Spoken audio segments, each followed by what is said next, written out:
सैयद आमिर हुसैन शाह नजराना अकीदत पढ़ पेश कर रहे थे हुजूर की बारगाह में। इसी दौरान इस बज़्म के सदरे मुकर्रम हज़रत बहाउल हक शाह साहब इस महफिल की रौनक बने, मैं उन्हें खुशामदीद कहता हूँ।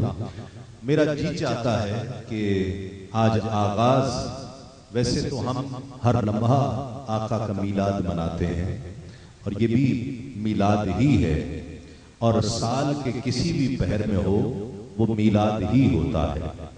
और अभी 12 चांद की 12 को ईदगाह शरीफ में महफिल थी, 12वीं शरीफ की महफिल वो कहते हैं उसे, और हर माह 12वीं को आका का मीलाद होता है।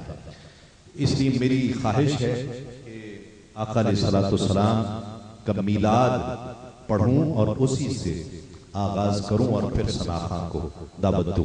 आप सुनना चाहते हैं आका का मीलाद, उन घड़ियों का तज़किरा कि जो हुजूर की विलादत की घड़ियां हैं, आका अलैहिस्सलाम की मीलाद की घड़ियां।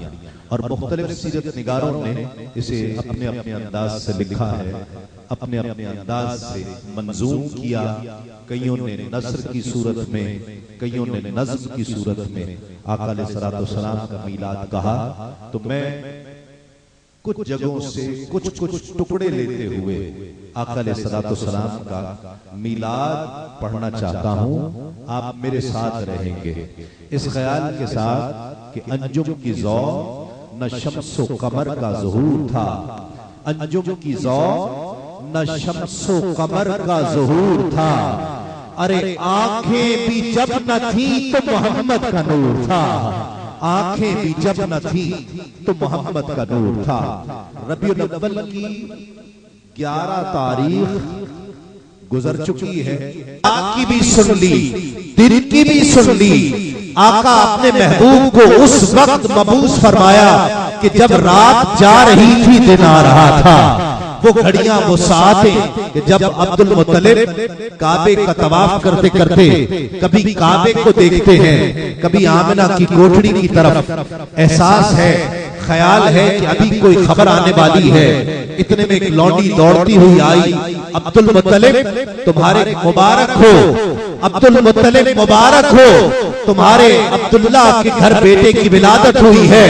कहा खुदा की कसम अभी देखा ही था, मैं समझ गया था उसी वक्त कि जब काबा आमना की कोठड़ी की तरफ सजदा रेज़ हुआ, मैं तभी समझ गया था कि सारे जहानों को जिसका इंतजार है वो मोहम्मद दुनिया में तशरीफ ला चुका है। अंजुम की ज़ौ न शम्सो कमर का ज़ुहूर था, अंजुम की ज़ौ न शम्सो कमर का ज़ुहूर था। आंखें भी जब न थी तो मोहम्मद का नूर था, आंखें भी जब न थी तो मोहम्मद का नूर था। और वही विलादत की घड़ियां, वही विलादत की घड़ियां कि जिसका सदका ये दुनिया मौजूद है। शबे कद्र को कुरान मजीद में जिक्र किया गया, और शबे कद्र 1000 महीनों से अफजल रात, 1000 महीनों से अफजल। क्यों? इसलिए कि उसमें कुरान नाजिल हुआ। अगर उसकी इबादत, उसमें इबादत कर ली जाए, कहा 21, 23, 25, 27, 29 5 ताक रातों में इस रात को तलाश किया जाए। करते हैं ना, 21 को भी बैठते हैं, 23 को भी, 25 को भी, ज्यादा लोग 27 को बैठते हैं।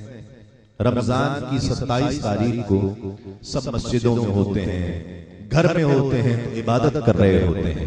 क्यों? कुरान ने कहा 1000 महीनों से अफजल रात है, इसमें की हुई इबादत का सवाब 1000 महीनों से अफजल है। किस लिए कुरान ने कह दिया? इसलिए कि उस शब कुरान नाजिल हुआ था। क्या 2010 की 27वीं शब को कुरान नाजिल हुआ?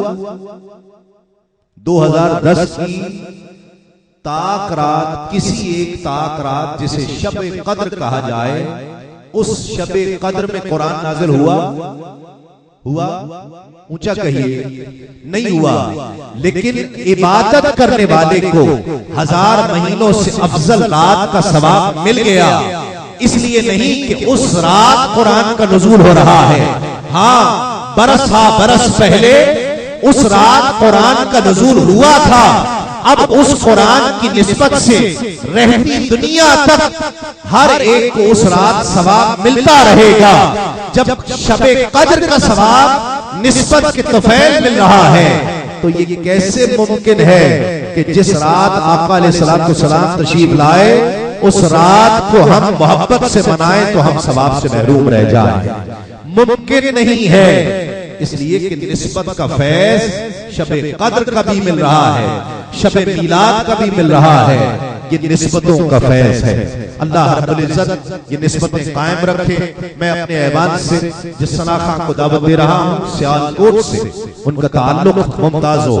मोहतरम सना खां जनाब वसीम खाकसार से मुल्तमिस हूं तशरीफ लाएं और नजराने अकीदत बहुजूर सरवरे कौनैन सल्लल्लाहु अलैहि वसल्लम पेश करने की सआदत हासिल करें।